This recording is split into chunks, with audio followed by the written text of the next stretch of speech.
and welcome to the How Not to Screw Up Your Kids podcast, the bucket emptying episodes. I'm your host, Dr. Mary Han, psychologist and parenting expert. And in today's episode, I want to tackle the really difficult question. And I say this as a difficult question because there genuinely, unfortunately, is no clear-cut answer. But the difficult question as parents, where's the fine line between encouraging our children to really dig deep and work hard at something that they're clearly talented and want to pursue, and where we overstep that mark and we're being the pushy parent that actually it really isn't the best idea to be.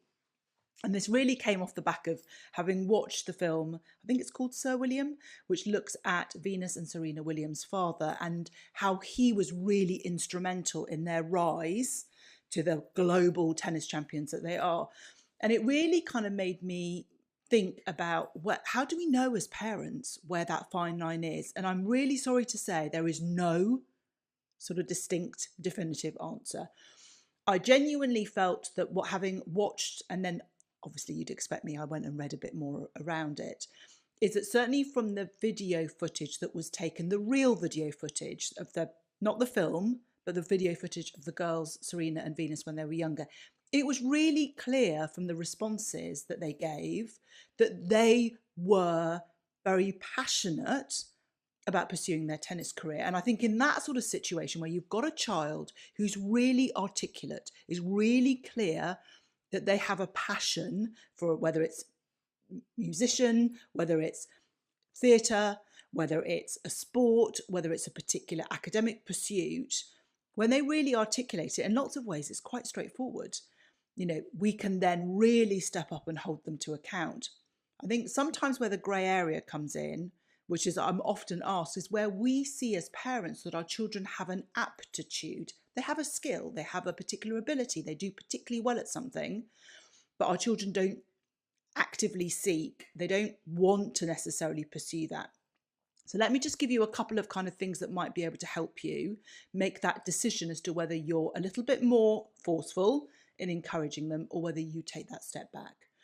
The first thing that I would say is that it absolutely 100%, you do not push if your child has not articulated that is an area that they actively want to pursue beyond the sheer joy. And that can be really difficult for us as parents to accept because we'll have children who are incredibly gifted in specific aspects, whether that's creatively, and creative can be all sorts, can be musical, can be creative in terms of problem solving, can be creative in terms of drama and theatre, can be creative in terms of what we might typically think artistically, or creative in terms of cooking, all sorts of things.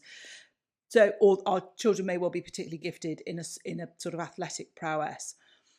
If our children can be gifted in that area, but if they don't actively want to pursue it as something that becomes either a career or something that they really want to hit the top with, there are some children who just simply get a lot of joy out of something that they are incredibly gifted in, but they do not want to take it any further. And the reason for that, which I've learnt direct from the horse's mouth, this is what they've told, a lot of the teens and children that I've worked with who have been particularly gifted in certain areas, have said that gift in lots of ways has been their outlet.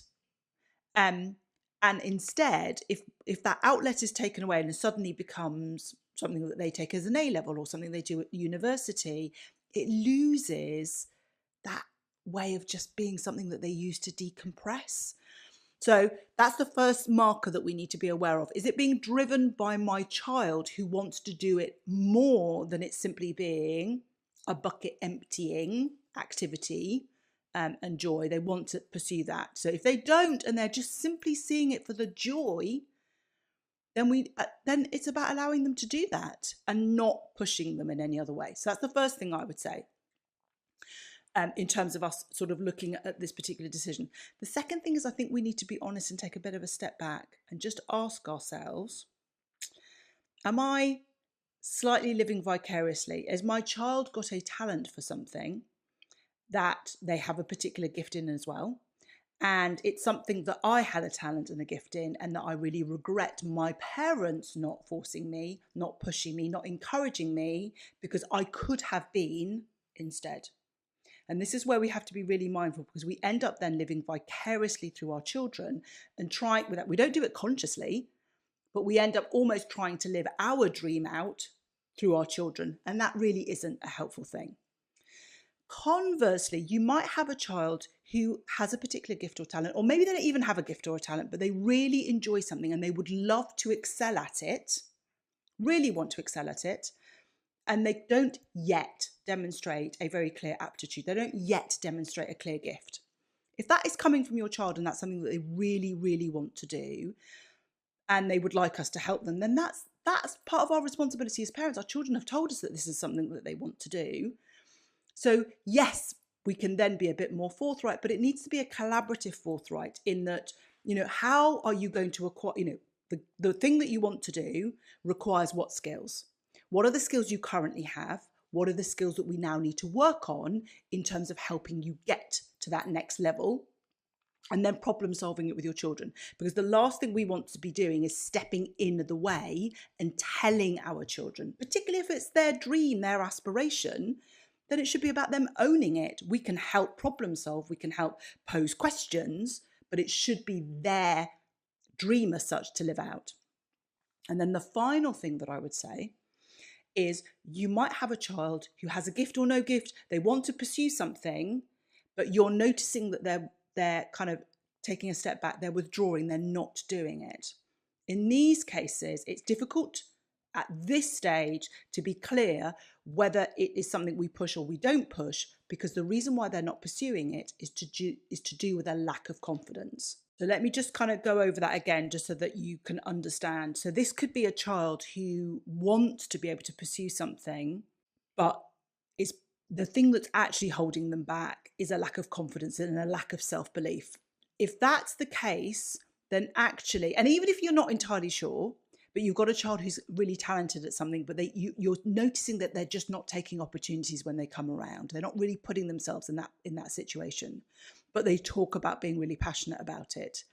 Then this could simply be, and I think this is what you need to really focus on and work on first, is it could be that they're lacking confidence and self-esteem. There could be a bit of a narrative going on in their head that sort of says, well, who am I? I'm not the sort of person that it will be successful at this. Their belief isn't there. So what you need to really focus in that scenario is not about pushing them into the aspect that they want to be in, but really strip it right back and work on the building blocks about their actual confidence, their self-belief in who they are as a person broadly, not very specific to that. Quite often what happens as parents is, let's say we've got a child who, they want to be a footballer. And what tends to happen is when we see that they don't speak to the coach about wanting to be included in the games, or they don't actively want to be in football leagues beyond the football that they do at school, we assume that what we just need to do is to build their confidence, is to get them to do more of the football. But actually, that's something that will come with time. But if there's a fundamental lack of belief in who they are and what they're capable of, remember, growth mindset is all about practice. The more I do something, the better able I am going to be at it. You've got to actually work with the fundamentals of that self-belief and that understanding about growth and development and opportunity and resilience and bouncing back broadly. Because if you don't deal with it broadly, and you only deal with it specifically in that situation, it doesn't have the same effect. It's much more impactful if you par it right back and really work on building their confidence. And we have got an episode, so do go and find that. So you really want to par it right back. If you've parred it back and you've really worked on your child's confidence, and so that remember, confidence is not being loud, extroverted. It's not about being boastful. It's about fundamentally knowing yourself. To thine own self be true. You know who you are, you know your strengths, you know your areas of development, and you believe that you are good enough to be anything you choose to be.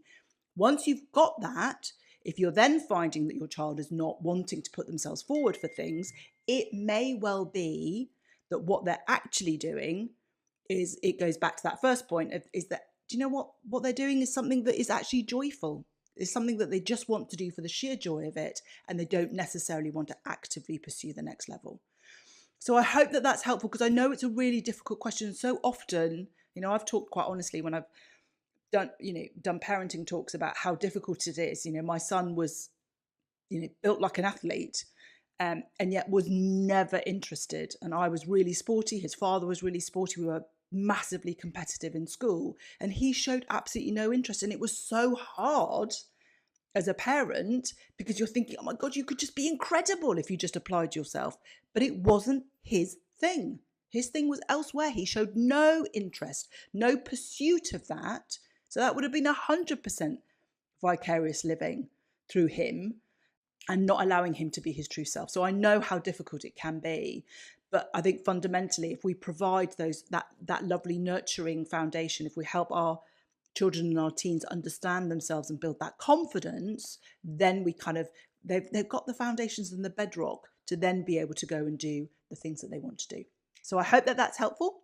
As ever, if you have enjoyed this podcast episode, I would be eternally grateful if you could follow, rate and review this podcast so that others can find us and we can spread the love. So until next time.